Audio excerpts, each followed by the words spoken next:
All Bangla news পেপারে আপনাকে স্বাগতম। দেখছেন মাশফিক হেলাল অফিসিয়াল। বাংলাদেশের সবচেয়ে জনপ্রিয় সংবাদপত্রগুলো যেমন প্রথম আলো, কালের কণ্ঠ, ইত্তেফাক, সমকাল, এই জাতীয় যত পত্রিকা আছে সব তারা কে কি লিখেছে সেটি সংবাদপত্র দেখে দেখে আপনাদেরকে পড়ে শোনাই। বিবিসি নিউজ বাংলার আজকের সবচেয়ে গুরুত্বপূর্ণ খবর, শফিকুর রহমান ও নাহিদ ইসলামের বাসায় যাবেন তারেক রহমান। ত্রয়োদশ জাতীয় সংসদ নির্বাচনে বিজয়ের পর জামাত ইসলামী আমির শফিকুর রহমান ও জাতীয় নাগরিক পার্টি এনসিপির আহ্বায়ক নাহিদ ইসলামের সঙ্গে সরাসরি দেখা করবেন বিএনপি চেয়ারম্যান তারেক রহমান।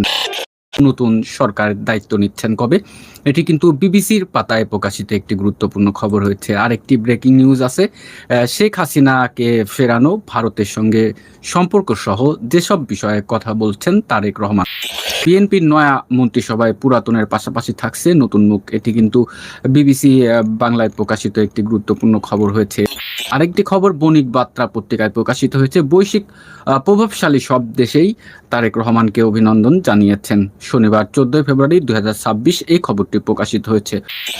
দৈনিক বণিক বার্তা পত্রিকায় একটি গুরুত্বপূর্ণ খবর, নির্বাচনী ফলাফলে কারচুপির অভিযোগ 11 দলীয় জোটের। শনিবার 14 ফেব্রুয়ারি 2026 এই খবরটি প্রকাশিত হয়েছে এবং সেইখানে এটি নিয়ে আমি একটি কিন্তু ব্যাখ্যাও করেছি, একটি ভিডিও আপলোড দিয়েছি। দর্শক, প্রথম আলো পত্রিকায় ত্রয়োদশ জাতীয় সংসদ নির্বাচনের বেসরকারি ফলাফল, বিএনপি ও মিত্র দল 212, জামাত ও মিত্র দল 77, ইসলামী আন্দোলন 1 আর স্বতন্ত্র ও অন্যান্য 7।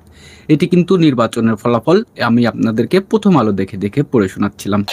আজকে একটি সংবাদ সম্মেলন করেছিল পেশ সচিব, তাকে সাংবাদিকরা জিজ্ঞাসা করেছিল যে এই সরকার কবে শপথ নেবেন। তিনি বলেছিল যে 16-17 তারিখের মধ্যে এরকমের একটি বার্তা দিয়েছেন। আর বিডি নিউজ 24.com আমি কিন্তু সেটি দেখতে পাচ্ছি যে নতুন সরকারের শপথ, সরকার সংসদের দক্ষিণ প্লাজায় আয়োজনের প্রস্তুতি।